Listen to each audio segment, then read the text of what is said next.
everybody. Happy Wednesday.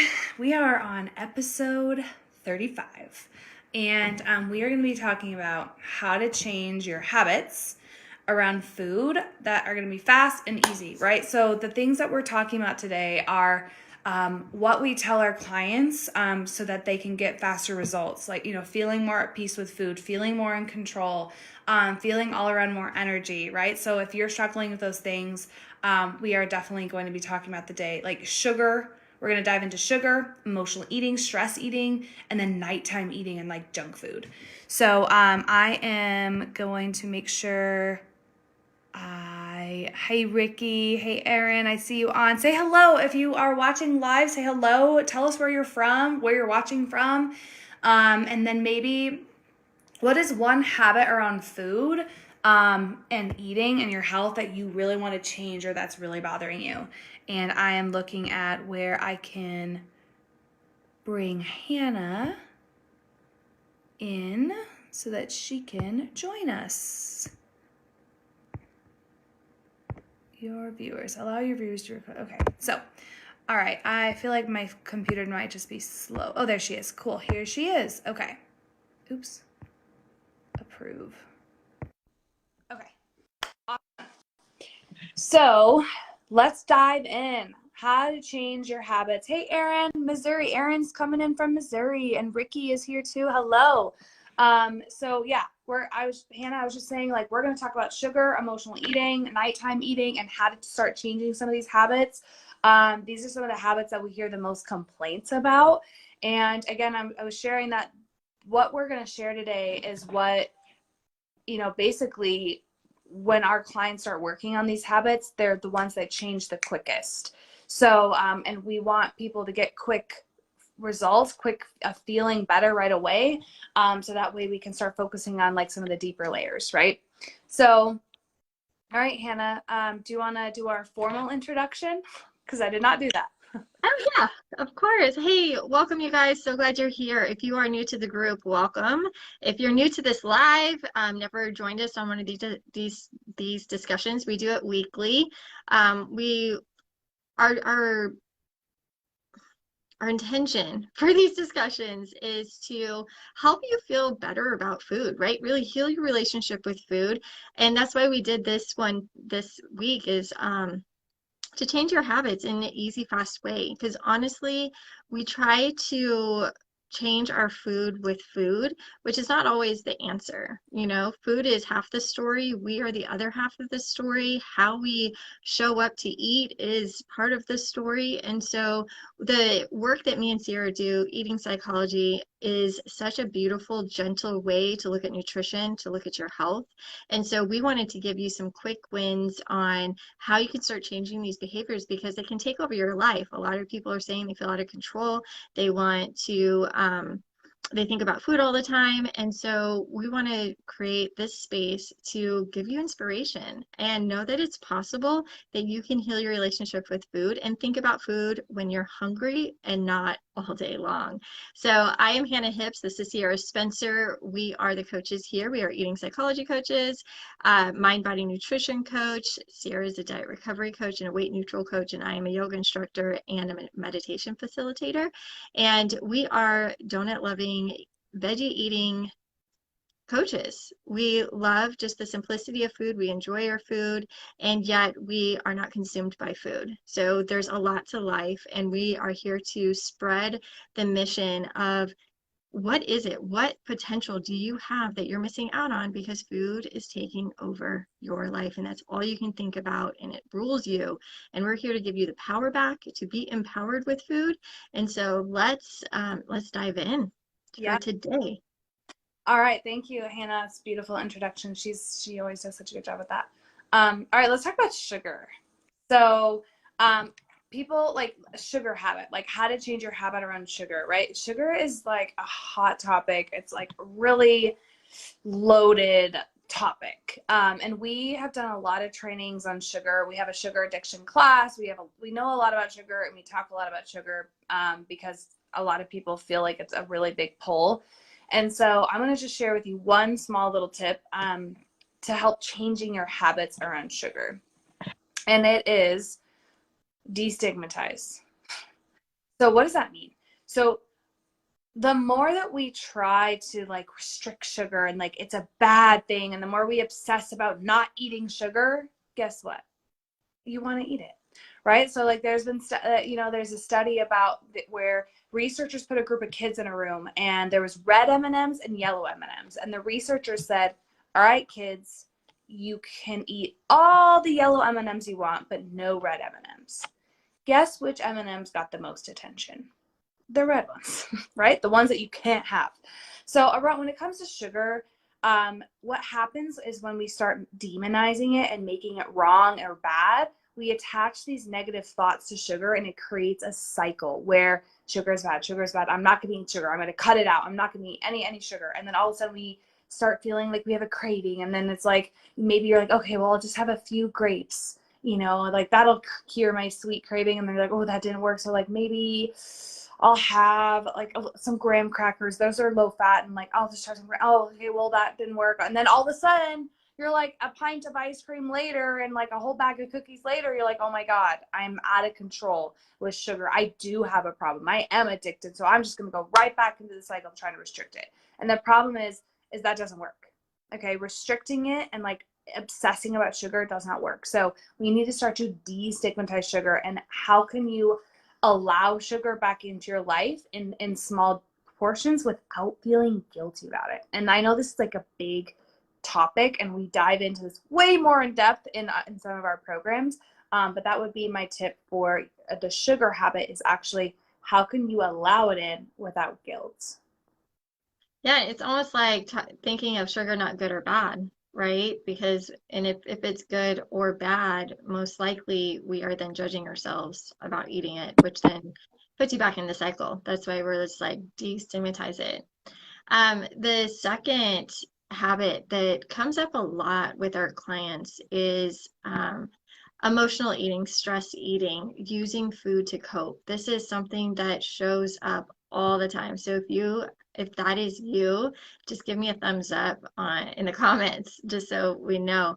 And you know, we think that we have to control like that food, right? The emotional eating, the food is the problem. And so we get really, that's when we start to restrict because we're like, well, I'm eating this and I don't want to eat this anymore. But really, what we have to look at is who we are. We have to look at the emotion. What is stressing us? What is going on in our lives that are creating that behavior, right? If we don't look at the root cause of that behavior, then how are we ever going to begin to shift and change it? And so Sierra and I love the approach of adding in. As you can tell, we don't like restricting. We don't like taking out. So we like to add in things. So can we add in a moment of pause when you feel stressed? Can we add in breathing throughout the day? Like, how are you taking care of yourself throughout the day? Are we breathing really short and not really focusing on ourselves at all? And are we trying to move really fast through life? What would it be like to give yourself like a minute, maybe 30 seconds, just to pause and take a breath? I mean, I always feel so much better whenever I do that. I'm like, oh, where was that? Where's that been? But that takes literally 30 seconds to start changing your nervous system from that stress state, right, into a relaxed state. Because when you are relaxed, you are not going to emotionally eat. You're not going to stress eat. It's all about adding in things that are more of quality, more that's going to help you with the root cause of what's causing you to eat rather than always focusing on the food. Giving yourself times for breaks and also adding in more nutrient dense foods in your diet, and it's not like you have to take out anything. Doesn't mean you have to not eat the cookies, but like add in what is it, the thing that you feel like you'd want to add in more, then add maybe a little bit to a meal with you. Maybe you want to start eating vegetables. Well, maybe just put a little, one meal a day, add a vegetable. It doesn't mean it has to be every single meal. It doesn't have to be like all the time, but just you start doing things in small bite-sized pieces. Hey, Emily, good to see you. Hey, Christy, I see you too. And this add-in approach, like I just want to go into like this approach of like adding in and not restricting goes with every one of our points. Sugar, emotional eating and stress eating, and nighttime eating. Like I'm always eating junk food. Or like why am I always eating so much junk food at night? And you know, this strategy of adding in and destigmatizing and allowing yourself to have nourishing meals throughout the day and actually feeding yourself, adding in nutrients, because again, like those kids with the candy and the M&Ms, when you restrict, you obsess. So instead of restricting, we're looking at how can we add in. It's way more supportive, and it's actually supported by research that adding in that kind of approach works. Restricting doesn't work. Okay, it backfires all the time, and then you feel out of control with food. And really, like, speaking of adding in, we're like adding in nutrients is great, adding in vitamins is great, but we've collectively been deficient in some important nutrients that have been around for a long time. Vitamin L, love; vitamin H, happiness; vitamin S, soul. Okay, so you're not going to find these essential nutrients listed on the side panel of your cereal box, but don't let that absence fool you. It's something that is truly nourishing for the soul, and it's going to be nourishing for the body. I always say this when I'm eating ice cream or I'm eating something that has like no nutritional value. I say, this is nourishing my soul. This ice cream with my daughters right now, and we rode our bikes over here and we're having this delicious ice cream, like, oh, this is so good for my soul.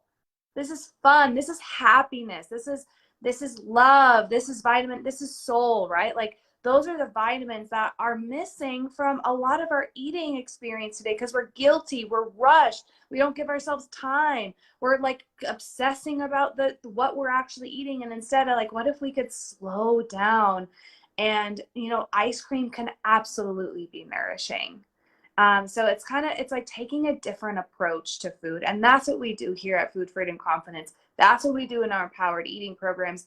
Because think about it, has obsessing and beating yourself up and, has that actually worked? Has it actually worked for you long term?